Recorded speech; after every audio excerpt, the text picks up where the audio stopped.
ગણેશાય નમઃ. નમસ્કાર મિત્રો, ધર્મદર્શન ચેનલમાં તમારું સ્વાગત છે. મહાત્મા વિદુરની પત્નીનું નામ પારાસવી હતું. પારાસવીનો ભગવાન શ્રી કૃષ્ણ સાથે અનન્ય ભક્તિ પ્રેમ હતો. મહાત્મા વિદુર હસ્તિનાપુરના મંત્રી હોવાની સાથે એક આદર્શ કૃષ્ણના ભક્ત પણ હતા. ઉચ્ચ કોટીના સાધુ અને સ્પષ્ટવાદી હતા. એટલે જ દુર્યોધન તેનાથી હંમેશા નારાજ રહેતા અને જ્યારે હોય ત્યારે તેમની નિંદા કરતા. ધૃતરાષ્ટ્ર અને ભીષ્મ પિતામહની અનન્ય પ્રેમ હોવાના કારણે તે દુર્યોધન દ્વારા કરવામાં આવતા અપમાનને સહર્ષ સ્વીકાર લેતા. હસ્તિનાપુરના પ્રધાનમંત્રી હોવા છતાં તેમની રહેણી કહેણી એક સાધુ જેવી જ હતી. ભગવાન શ્રી કૃષ્ણમાં તેમની અનુપમ પ્રીતિ હતી. તેમની ધર્મપત્ની પારસવી પર પરમ સાધ્વી હતી. ભગવાન શ્રી કૃષ્ણ જ્યારે દૂત બનીને સંધિ પ્રસ્તાવ લઈને હસ્તિનાપુર પધાર્યા ત્યારે દુર્યોધને તેની સંધિનો તો અસ્વીકાર કર્યો, પરંતુ તેમને રાત્રિના વિશ્રામ અને ભોજન કરવાનો આગ્રહ કર્યો. પરંતુ ભાવ વગરનું દુર્યોધનનું આ આમંત્રણ કૃષ્ણે નકારી કાઢ્યું. કારણ પૂછવા કૃષ્ણે કહ્યું, હે દુર્યોધન, કોઈ આતિથ્ય સ્વીકારવા માટે કોઈ પણ 3 કારણ હોઈ શકે: ભાવ, પ્રભાવ અને અભાવ.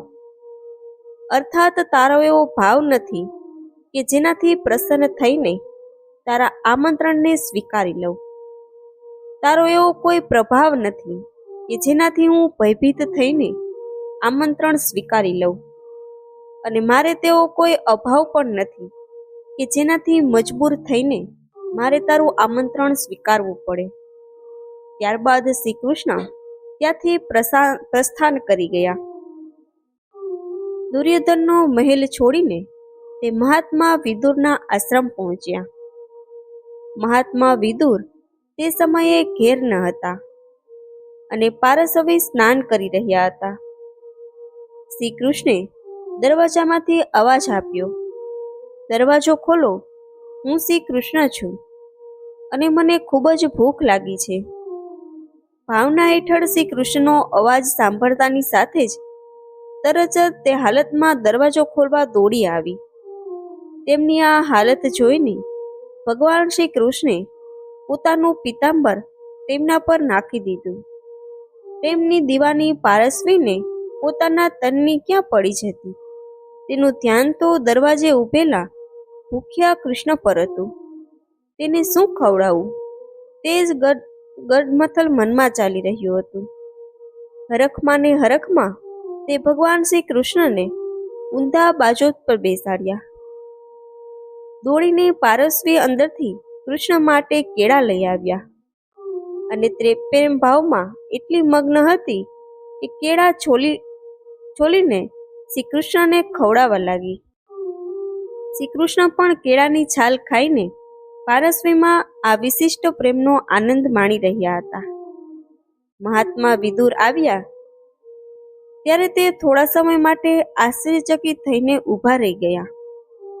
પછી પારસવીને ઠપકો આપ્યો. પછી તેને ખબર પડી અને તેના મનની સરળતાથી જ શ્રી કૃષ્ણ પર ઉલટાનું નારાજ થવા લાગ્યા. ભગવાન આ શરણવારી પર હસી પડ્યા. જ્યારે વિદુરજીએ કહ્યું કે તમે અત્યંત કટાણે આવ્યા, મને અત્યંત સુખની લાગણી થઈ હતી. હું આવા ભોજન માટે હંમેશા અતૃપ્ત જ હોઉં છું. ત્યારબાદ વિદુરજીએ ભગવાનને કેળા ખવડાવવા લાગ્યા.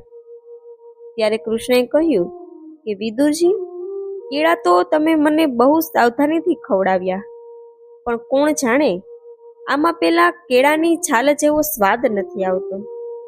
આ સાંભળીને વિદુરની પત્નીની આંખોમાંથી ગંગા જમના વહેવા લાગી અને તે સમજી ગઈ કે ભગવાન માત્ર ભાવના ભૂખ્યા હોય છે.